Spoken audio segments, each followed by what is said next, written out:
Hi guys, आज हम आपको बताएंगे कि जब आपको ट्रांसमिशन और डिस्ट्रीब्यूशन में से अब ट्रांसमिशन आपको मिल जाता है तो वहाँ ज्वाइनिंग के बाद किस तरह से आपको अपना कार्य करना होता है। तो चलिए देखते हैं। ये आपकी ट्रांसमिशन की ऑफिस है जहाँ से आप कंट्रोलिंग करते हैं। ये 132 kV सब स्टेशन है और इस सब स्टेशन का आप देख रहे होंगे सबसे मेन चीज़ जो है यहाँ एक आपके सामने लगा हुआ है सिंगल लाइन डायग्राम। ये लाइन डायग्राम है पूरे सब स्टेशन का, एक तरह से नक्शा होता है कि कहाँ कौन सी चीज़ लगी हुई है। और आप देख रहे होंगे यहाँ दो सिस्टम हैं, एक ये है और एक ये है। एक आपका जो है अभी मेन कंडीशन है और एक आपका बाई स्टैंड है। जब ये वाला सिस्टम काम नहीं करता है तब इस वाले सिस्टम से हम काम करते हैं। चलिए देखते हैं किस तरह से यहाँ काम किया जाता है। आप यहाँ देख रहे होंगे ये आपका जो है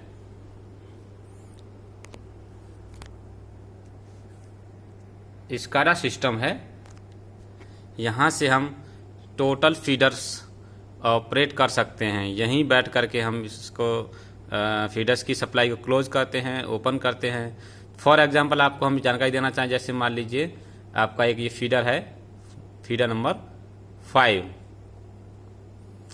और एक फीडर नंबर देखिए 2 से ऑपरेशन करके देखते हो यहाँ से होता है कि नहीं। ये इस पर क्लिक करेंगे, यहाँ ऑप्शन आता है ओपन का, क्लोज का। जब आपको ओपन करना तो इस पर कर देंगे और क्लोज करना तो इस पर आप सेलेक्ट कर लेंगे और यहाँ जा कर के आप इसे सेलेक्ट करेंगे।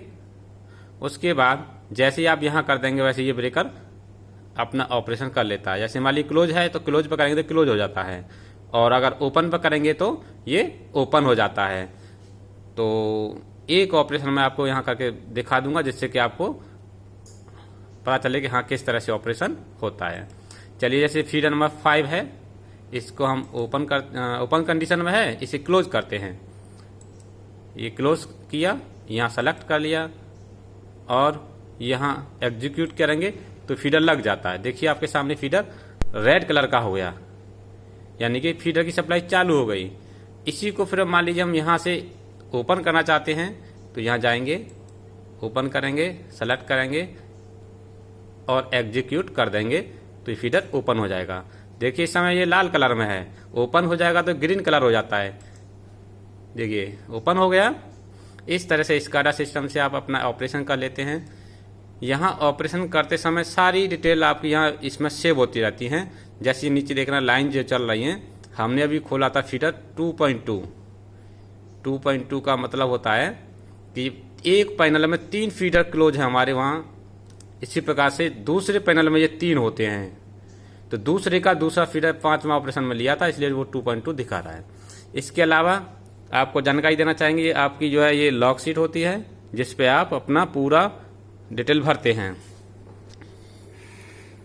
और इसके बाद यहाँ कुछ पैनल लगे हुए हैं। आपका जो भी ट्रांसफार्मर होते हैं, आपके जितना भी यहाँ पे तो 40 MVA का ट्रांसफार्मर है एक, तो उसका पैनल ये है और एक 20 MVA का वो इधर है और ये कैपेसिटर बैंक का है। और बाद बाकी जो आपका स्काडा लगा हुआ है उसका पैनल ये है, जैसे हम पूरा कम्युनिकेशन होता है पूरे सब स्टेशन का, या UPS है। इसके बाद आपको दिखाएंगे हम अपना बैटरी रूम।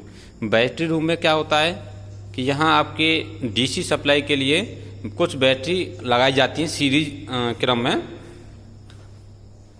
तो यहाँ जितना भी ऑपरेशन होता है वो DC सप्लाई से ही ऑपरेशन होता है।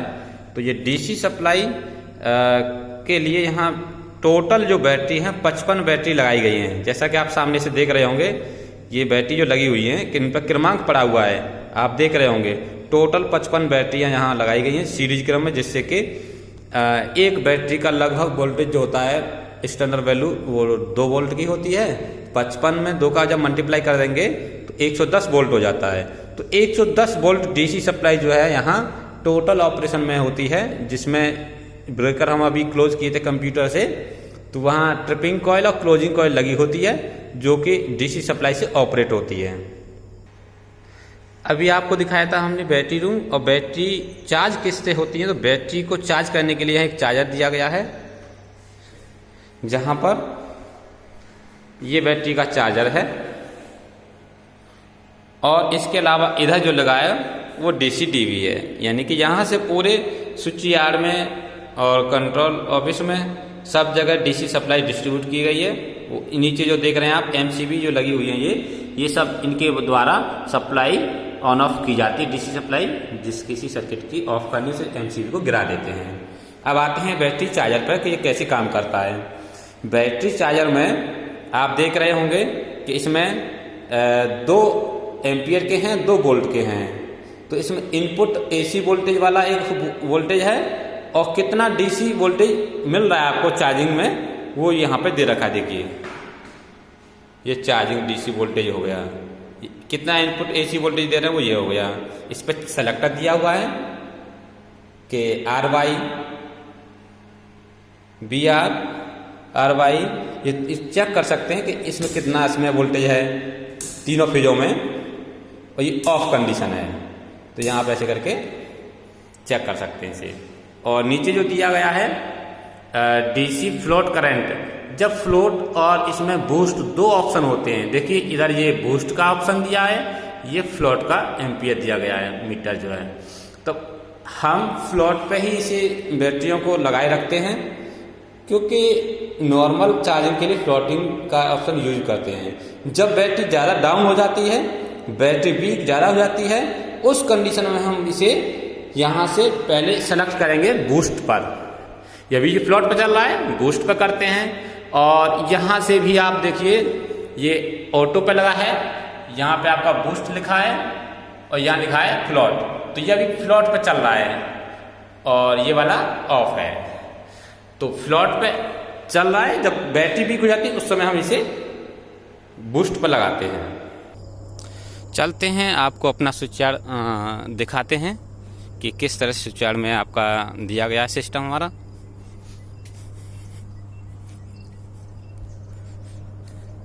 ये 132 के भी सब स्टेशन का स्विच यार्ड है। इसमें आप देख रहे होंगे इधर ये 40 MVA ट्रांसफार्मर रखा हुआ है, इधर आपका जो है फायर हट बना हुआ है। ये आपके सामने 3 कियोस्क हैं जिनके बारे में विशेष जानकारी आपको पास में जा करके देंगे। इधर 132 के भी मेन बस है ये वाली।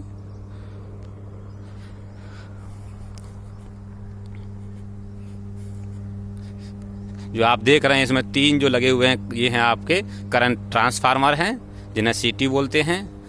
इधर आप देख रहे हैं ऊपर ये 3 दिए गए हैं, ये आपके LA हैं।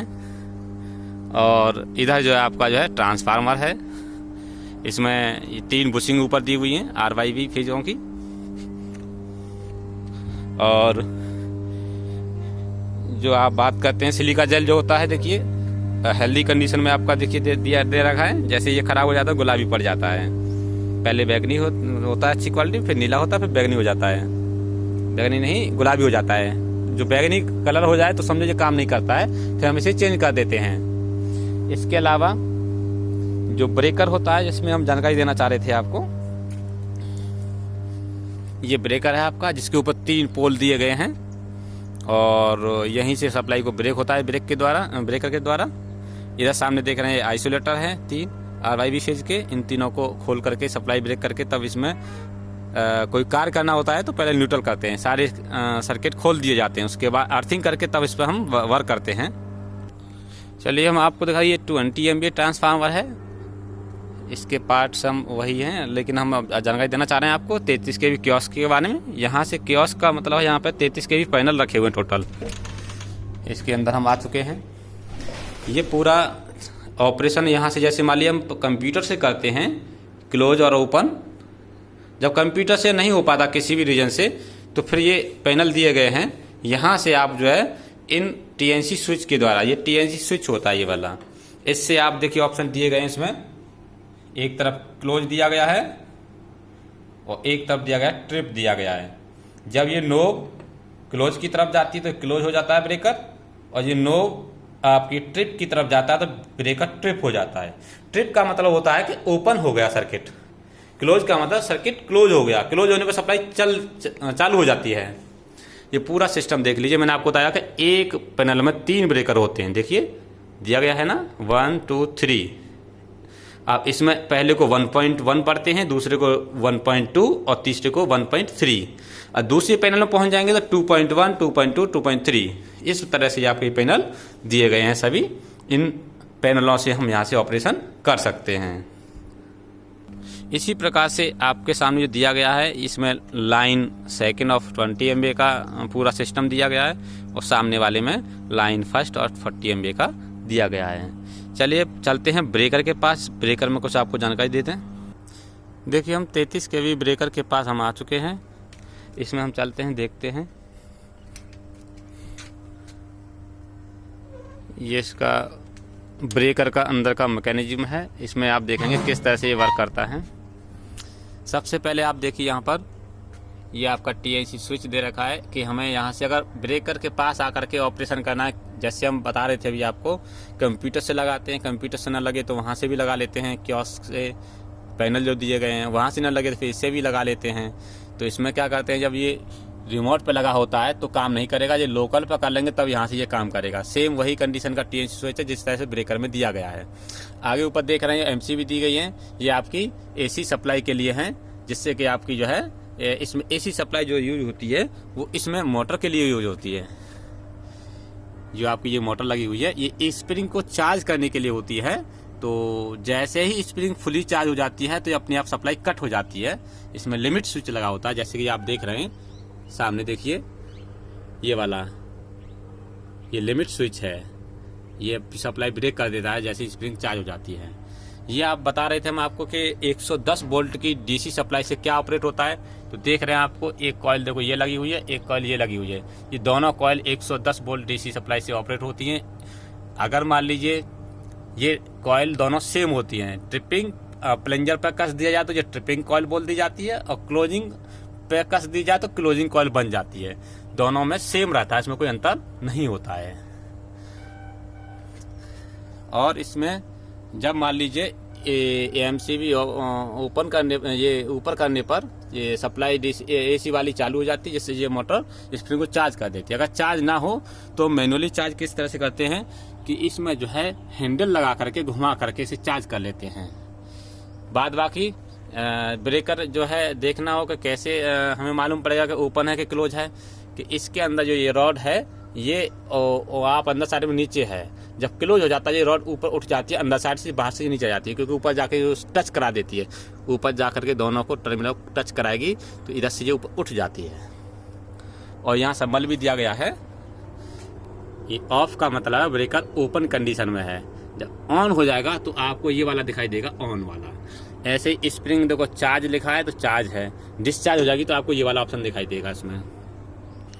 यहाँ आप देख रहे होंगे ये टोटल ब्रेकर दिए गए हैं आपको, और ये आपका जो है BSI है, बस साइड आइसोलेटर बोलते हैं। जो एक ब्रेकर का जो है देखो ये पूरा, मैं आपको स्ट्रक्चर बता देता हूँ कि आइसोलेटर हो गया, ये आपका ब्रेकर, ऊपर पोल हो गया, पोल के माध्यम से आपका जो है करंट गया सिटी में, जो आपका करंट ट्रांसफार्मर होता है। यहाँ से निकला गया आपका आइसोलेटर के माध्यम से, सामने देखिए ऊपर जो गया है वो ये फीडर के लिए सप्लाई चली गई, यहाँ से आउटपुट हो गई, एक्सपोर्ट यहाँ से सप्लाई की जाती है। ये सामने होते हुए ये आपका जो है चली जाती है सप्लाई। लेकिन जाने से पहले मान लीजिए इसमें इधर ये आपकी ट्रांसफर बस है।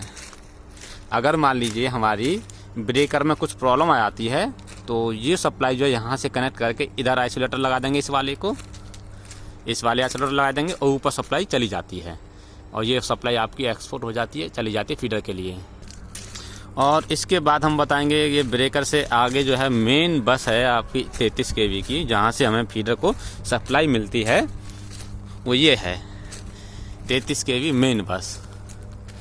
और इसमें जो लगी हुई हैं आप देख रहे होंगे 3 PT लगी हुई हैं, एक ये वाली है और एक ये R/B, तीनों फेजों में PT लगी हुई है, जो कि आपके मीटरिंग में काम आती है। और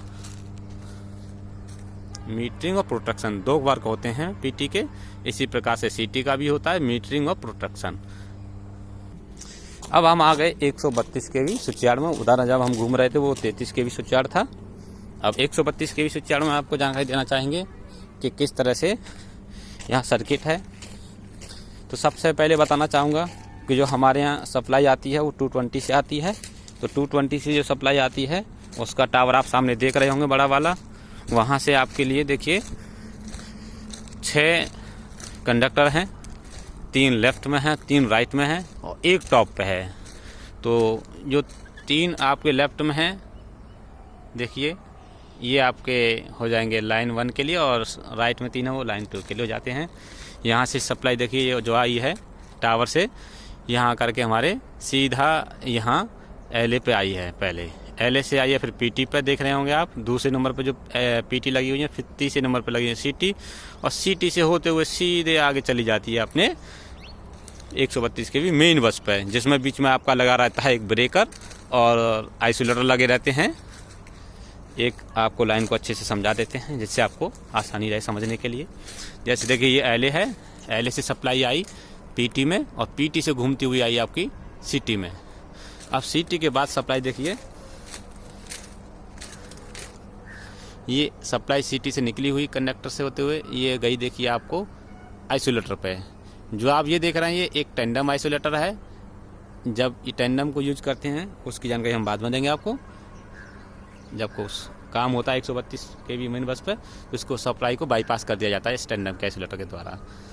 अब ये देखिए आगे इस आइसोलेटर पहुंची, इस आइसोलेटर को कहते हैं लाइन साइड आइसोलेटर, क्योंकि ये लाइन जो आई हुई है आपकी फर्स्ट उसके ब्रेकर से लाइन साइड में आइसोलेटर है, इसे लाइन साइड आइसोलेटर बोलते हैं।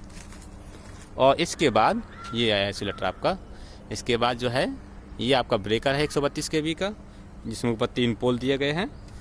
अब ब्रेकर से आगे आप चलेंगे तो ये ब्रेकर से बस साइड में एक आइसोलेटर लगा हुआ है ये वाला।